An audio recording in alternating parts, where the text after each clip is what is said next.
झारखंड पंचायत त्रिस्तरीय जनप्रतिनिधि संघ के एक प्रतिनिधिमंडल ने राज्यपाल संतोष गंगवार से मुलाकात की है। तस्वीर भी आप देख सकते हैं कि मुलाकात कर इन्होंने एक ज्ञापन सौंपा है। यह ज्ञापन है राज्य वित्त आयोग के पास जो पैसा बकाया है उस पैसे की मांग को लेकर। इसके प्रदेश अध्यक्ष विकास महतो इस वक्त बात करने के लिए हमारे साथ हैं। विकास जी, जो ज्ञापन आप लोग सौंपे हैं उनमें क्या क्या बात है? देखिए, सबसे पहले तो जो राज्य वित्त आयोग ने जो अनुशंसा की है कि पंचायत जनप्रतिनिधियों को जो राशि मिलनी चाहिए, जैसे वित्त आयोग की राशि केंद्र से भी पंचायतों को मिलती है, राज्य से भी मिलती है, लेकिन राज्य स्तर पे हम लोग को मिलता नहीं है। और अभी 23-24 से चूँकि नगर निकाय का चुनाव यहाँ नहीं हुआ है तो केंद्र से भी हम लोगों को राशि नहीं मिल रही है। और राज्य वित्त आयोग जो पंचम राज्य वित्त आयोग है उन्होंने अनुशंसा किया है कि 2100 करोड़ रुपया हम पंचायत प्रतिनिधियों को मिलना चाहिए, लेकिन सरकार इस पर पहल नहीं कर रही है।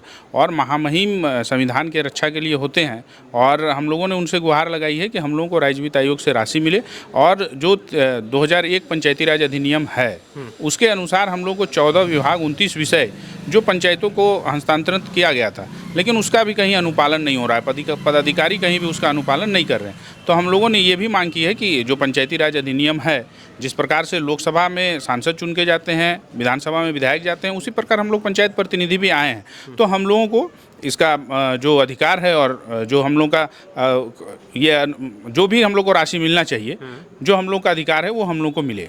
तो आप तो इससे पहले मुखिया संघ के प्रदेश अध्यक्ष भी रहे हैं, तो ये पैसा नहीं मिलने से क्या कुछ प्रभावित हो रहा है? देखिए, पंचायत स्तर पे कोई भी विकास का कार्य नहीं हो रहा है। आप पंचायतों में जब जाइएगा तो केंद्र से हम लोगों को राशि मिल नहीं रही है, राज्य से हम लोग को राशि मिल नहीं रही है। तो जो आम जनों की छोटा मोटा समस्या जो भी है कि जल मीनार बनाना है, नाली बनाना है, रोड बनाना है, उसका हम लोग कहीं कोई कार्य नहीं कर पा रहे हैं। तो हम लोग जब क्षेत्र में हम लोग चुनाव जीत के आए हैं तो आखिर विकास के लिए आए हैं। और जो भी हो, केंद्र सरकार हो चाहे राज्य सरकार हो, ग्राम पंचायत पे ही वो विकास करती है। तो हम लोग को राशि मिलेगी तभी हम लोग काम कर सकते हैं, क्योंकि छोटी मोटी जो भी गांव की मूलभूत समस्याएं हैं, अगर किसी स्कूल में हमको लाइब्रेरी बनाना है, किसी जगह पे हम लोग पानी की समस्या है, वहाँ जल मीनार बनाना है, तो वो सब पंचायत स्तर पे होता है और हम लोग ही करते हैं। कहीं पुल पुलिया है तो वहाँ हम लोगों को बनाना है, तो ये सब चीज़ें नहीं हो पा रही है। आंगनबाड़ी को अगर बेहतर हम लोगों को बनाना है, मॉडल आंगनबाड़ी बनाना है, तो वो हम लोग नहीं कर पा रहे हैं। और केंद्र और राज्य का जो भी महत्वाकांक्षी योजना है उसको पंचायत जनप्रतिनिधि ही धरातल पर लेके जाता है। और हम लोगों के साथ इस प्रकार से राज्य सरकार जो भेदभाव कर रही है, तो हम लोग का आग्रह है माननीय मुख्यमंत्री जी से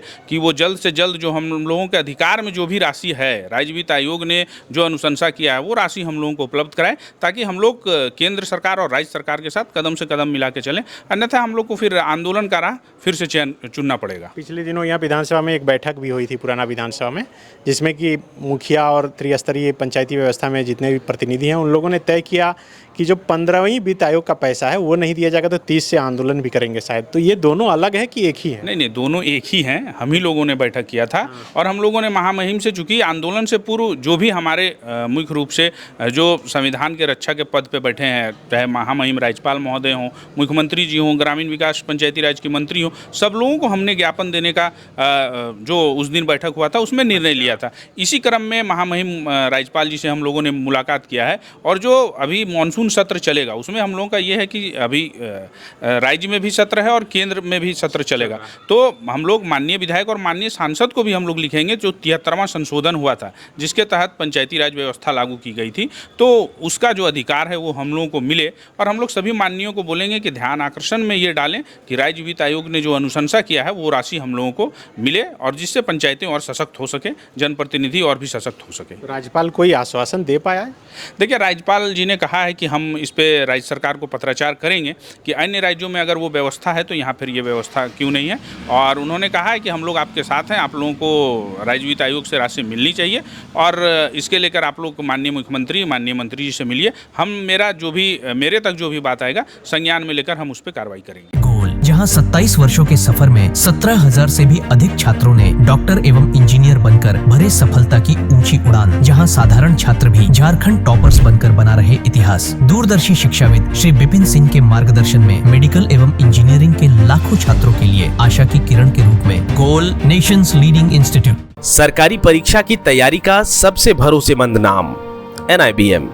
अच्छा कोचिंग ढूंढ रहे थे तो फिर गूगल में ही बताया कि यहाँ का रेटिंग भी बहुत अच्छा था। पुरुलिया से आए हैं यहाँ पर कोचिंग करने के लिए। NIBM के बारे में मेरे एक भैया हैं जो पिछले साल ही बैंकिंग यहीं से प्रिपरेशन किए और इस बार IBPS PO में सिलेक्शन लिए। मेरा अभी फाइनल सिलेक्शन हुआ है RRB PO में, उत्तर बिहार ग्रामीण बैंक में। मेरा फाइनल सिलेक्शन RRB PO में हुआ है।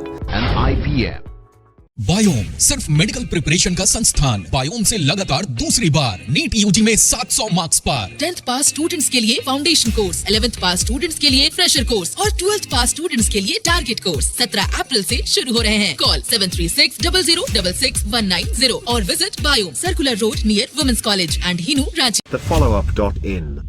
Like, share and subscribe. www.thefollowup.in